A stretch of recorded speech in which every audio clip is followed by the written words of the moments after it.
Welcome to the Rude Dog Show. Good afternoon, everybody. This is Rudy Reyes. Thank you so much for tuning in. I got to give a shout out to California, Southern California. They're dealing with some serious fires going on right now. This is Rudy Reyes on the Rude Dog Show. I'm live on Spreaker right now. Probably will be for the next 20, 25 minutes.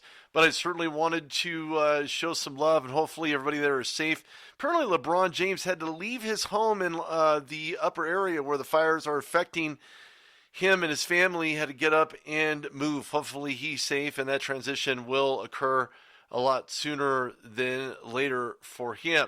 Let's start off with Los Angeles. Certainly want to talk about what happened last night. Lakers went on to get this W, and it was great to see the ball movement. It was great to see the synergy. It was great to see everybody working in sync. AD had a couple slams to the net, as well as obviously the Hornets, now led by General Manager Mitch Kupchak, former general manager for the Los Angeles Lakers, definitely trying to make a game of it early on.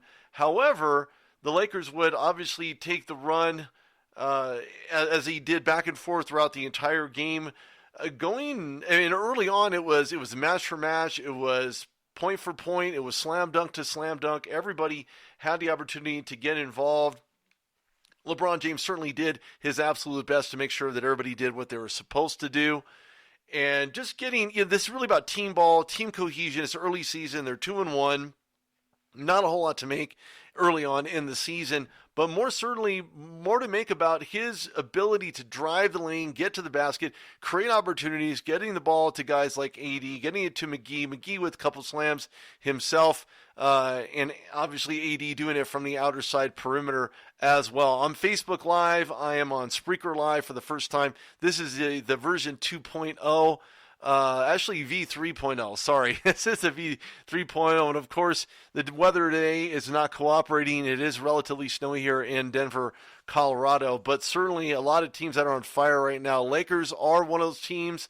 A lot of things to get to today here on the show. Again, not here for very long, but I wanted to at least touch base on the Lakers and, to kind of find out who they are, what they're about, what the season will actually bring them. Caruso got involved as well. And I think that as long as they keep this type of cohesion rolling, ball passing, being generous with the ball, being able to get it to the people in position to make those shots, and more importantly, it's about the Lakers building the synergy, building the desire to get out in front, to be that Western contender that everybody wants them to be, that everybody hopes that they're going to be. Of course, Lakers Nation is certainly a hope in on that as well. Not a whole lot more to cover in Los Angeles, but again, definitely want to give a shout out to to everybody down that's affected in the LA area by those fires that are going on down there. Of course, I'm from Southern California, so whenever I hear about fire, I'm kind of used to it because there really isn't any weather in Southern California. And of course, when I look at the things that are going on in Los Angeles, the Lakers certainly took center stage last night. I want to get into it's not really controversial necessarily, but to be honest with you, baseball is designed to be just that. Baseball, Major League Baseball is supposed to be there with your family and your friends and having a good time. And of course, you can always take that over the top, not where it needed to be, not where it must be. And clearly, more importantly, what has to be looked at is the type of tomfoolery that happens. Yes, I said tomfoolery. I'm dating myself probably, but I think moreover, it's about, two ladies deciding to take matters in their own hands. And I mean that literally, in their own hands. And I'm referring to Lauren Summer and Julia Rose, so at least those are their names on Twitter. One owns a magazine called Shag Mag, and of course you can probably imagine if you're back in the 1960s what Shag and Mag actually mean together. It was just not, I don't know. I think it's wrong to expose yourself behind a backstop, to expose yourself at any Major League sporting event. I think it doesn't show any couth of yours. Of course, guys out there, obviously the majority of them would probably want them to do it again. But more importantly, it was about what Major League Baseball had done in order to prevent these ladies from doing it again. Maybe sending a message, I don't know. I'm not going to give them too much time on this, but I will say that they were in the wrong for doing it. And Major League Baseball had sent them letters basically telling them that they have been banned from any further Major League Baseball events. Even one letter goes on to say October 27th, you attended the World Series Game 5 in Nationals Park in D.C. During the game, you violated the fan code of conduct by exposing yourself during the 7th inning. Of course, that's a 7th inning stretch. They felt they needed to stretch for whatever reason in order to promote a business. That is not where you want to do it. And sadly enough, they've been banned from all Major League Baseball stadiums and facilities indefinitely. So that is a complete stupid stunt on their part. I'm not going to give them a whole lot to any effect whatsoever, only to suggest that what they did was wrong, how they went about it was wrong, the type of people they wanted to reach. They certainly could have done that outside of Major League Baseball. But again, I'm in the minority. I don't think it's any place whatsoever in Major League Baseball or any other major sporting event, the NFL, NBA, for someone to take the matter in their own hands and to become this spokesperson for their own business. For what reason? I don't know. I just think it's dumb.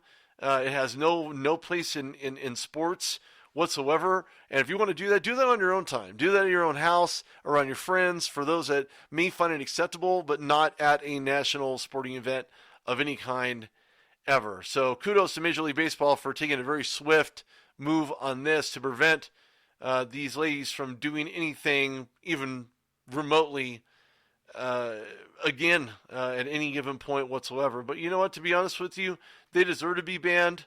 I think that's probably a very good a good sign for others who believe they need to be those people to promote their business. And I just think it's completely lame. And I don't think that anybody should get any type of kudos or wanting to see this again, because again, kids are watching.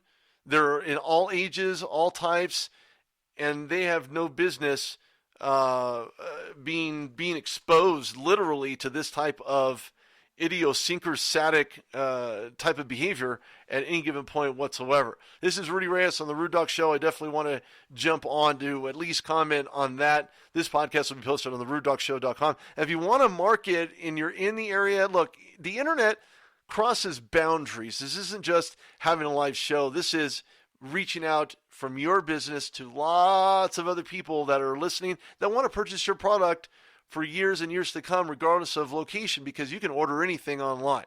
So go to TheRudeDogShow.com. Drop me an email at TheRudeDogShow@hotmail.com. I can certainly do my absolute best to be sure to market your business, to do things the way you want to do them and not how others want to do, because sometimes they miss the boat.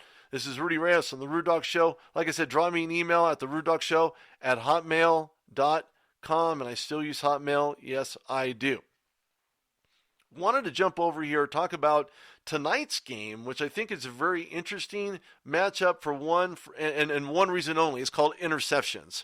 And as much as I'd like to give credit to the Miami Dolphins, they're ranked almost dead last in the NFL on yards per catch. And sadly enough, when you look at the Steelers, when you look at the defense, you look at what they had done against the Chargers, the bye week allowed them to be extremely much more healthier than they may have been in the past. But I think moreover, Steelers certainly gives the opportunity to be at home, to play at home. Mason Rudolph comes back after, and I think he'll be able to arrive in style, play normally. He hasn't racked up a lot of, and I'll say this very, very kindly, it hasn't racked up a lot of yards, to be quite honest with you. I haven't seen a whole lot of yards coming from him on any per game. But I think more importantly, thank you, Stephen Askins. Good afternoon to you as well. I think more importantly, what the Steelers are going to try to do is apply pressure up front. Fitz magic, if you want to call it magic. I don't know. Nothing magical about a winless team, especially as they travel cross country. Well, not really cross country, but upstate, where they may be playing to some elements they may not be used to, of course, in Miami versus versus Pittsburgh, where it's been relatively daunting from that standpoint, from a weather angle. But I think, moreover, Steelers will be able to get this done on Monday night. There's a lot of things they have going for them. Devin Bush had a fantastic game against the Chargers.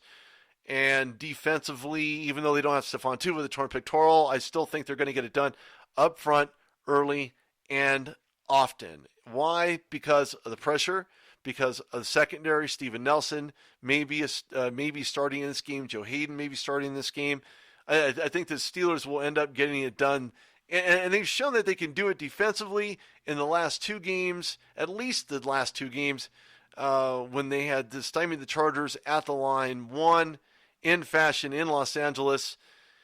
And I think more importantly, it shows that this team can do it on the road as well as being able to do it at home. Perhaps Delvin Hodges had given him something to think about as Mason Rudolph was dealing with the concussion, and clearly he is cleared to play. And you're right, Steelers really don't cover the spread at home as being the favorites, but I think more importantly, what the Steelers will bring is a lot of vibrant fans, just like normal. There's this Twitter conversation. I want to throw this out there real quick. Jaguars fans, and I don't down fans from any NFL team, but it was almost like a gang-up effect on one individual Steelers fan. I'm not going to name his name. You can go through my Twitter line. Follow. Throw me a follow, by the way. I like that. I like it a lot. I think we can do a lot of great things on Twitter. That's at TheRudeDogReyes. Go to Facebook.com as well as find my fan page there and go to TheRudeDogShow.com. I think the Steelers may not open up as favorites, Nicholas Fusco, and it's a great question. I think they open up as being one of those teams that are going to be scrappy and playing scrappy and certainly doing everything they need to do in order to get the W. And I believe truly that it's going to happen tonight against Miami. They need to keep pace because the Cleveland Browns lost. And I think that when you look at the AFC North overall, it's going to be pretty tight down the road. Is there going to be any team that's going to stand out to me right now, at least during this part of the season? Not really. I mean, even though Baltimore Ravens are playing relatively well, every team has their weaknesses. So I think more importantly, when you look at when you think about where the Steelers are right now in relation to positioning in the AFC North, I like what the Steelers are doing right now. I mean, they are 2-4. Ravens are at 5-2. Browns are 2-5. Bengals are 0-8. I don't see them coming back from that at all. I think they're just going to end up tanking. They're going to have to find another quarterback. Kevin Colbert. Thank you, Kelvin Colbert Sr. Go Steelers. Definitely going to have a good game tonight. Steelers are 2-4 and a winning percentage below 500, which doesn't really sit well with me. This team is a lot more talented. But again, once Ben Roethlisberger decided to, come back in the following season, there definitely is some hope for fans out there for the following season. And I want to bring a little bit of light to the whole stock situation. The stock situation in the NFL, you can do one of two things. You can buy into the NFL. You can buy into certain components that go into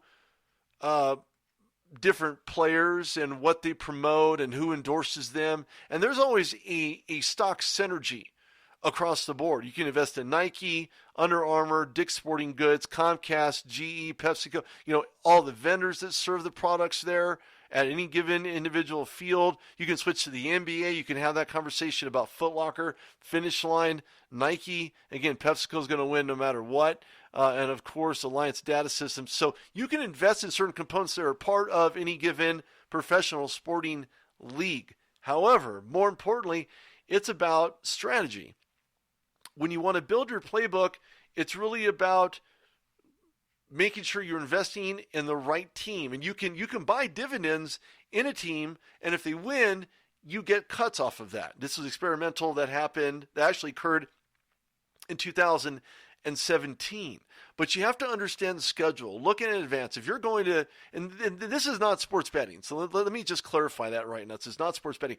What this is an intrinsic way for you as a person, as a player, as an individual, as a fan, to go out there and to do some, sports club investments. So you can get the dividends off of them if you feel, it's kind of like the NYSE where there's that, the Dow Jones. You can go through those and make those investments in those teams, and some of them could be swimming in money. You could be swimming in money as well if you get the dividends, if you make those wins, if you have stock that's invested. However, if the team loses, you don't lose any money.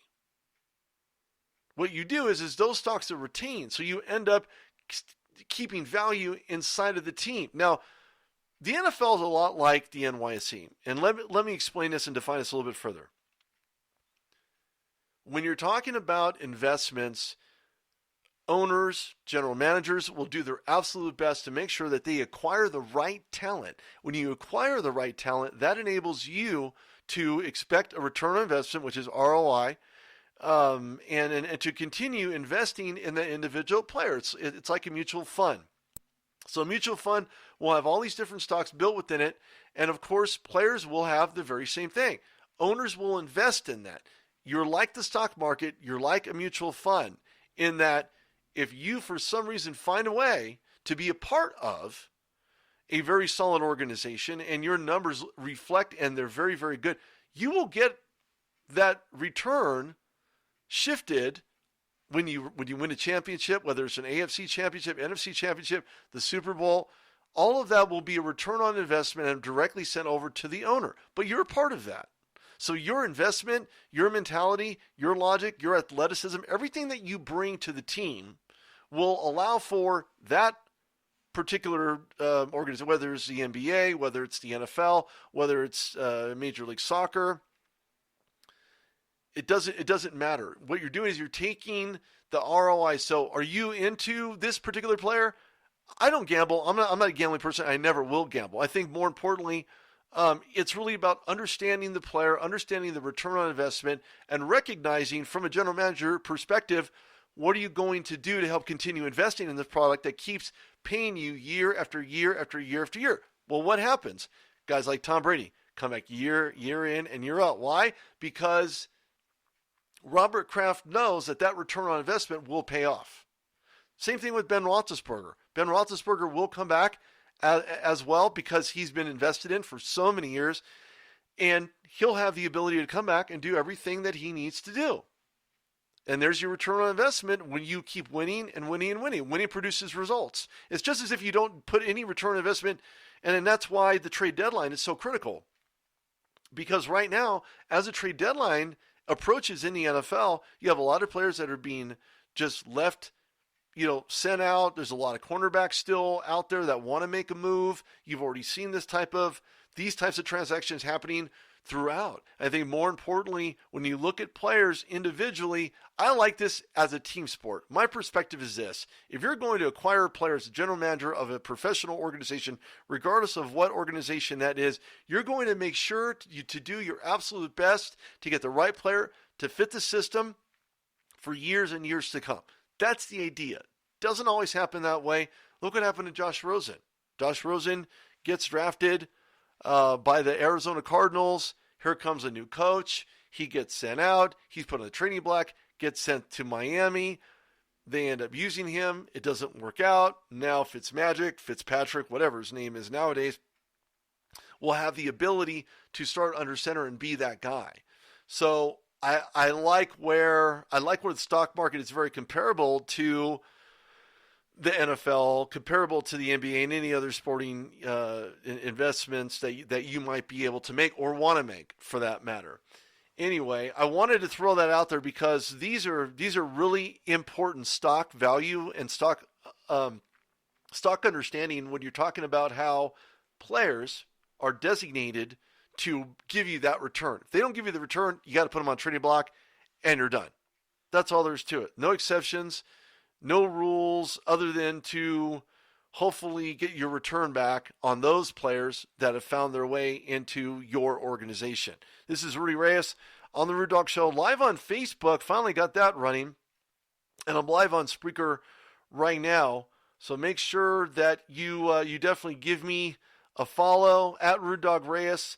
I'm certainly going to come back tomorrow. We're going to have a little bit more conversation in regards to what the Steelers did and did not do, whether they win or not win against the Dolphins tonight. I hope they win. I hope they get the W and be able to get closer to the Ravens at 3-4. Of course, they're in the second seeding because the Browns lost 2-5. Bengals are 0-8. Thank you for tuning in. This is Rudy Reyes. Thank you so much. And if there's anything else that you need, throw me a follow. I love the sports conversation on Twitter at Rude Dog Reyes. And again, if you want to invest in the Rude Dog Show and go to terrestrial radio, I can certainly make that jump, and I can definitely do something, and we can work together to make something happen. That's the Rude Dog Show at hotmail.com. Drop me a line. Let me know what you think. Let me know your thoughts, and we can certainly talk about that offline. Thanks for tuning in. Everybody have a great day, and we'll see you tomorrow.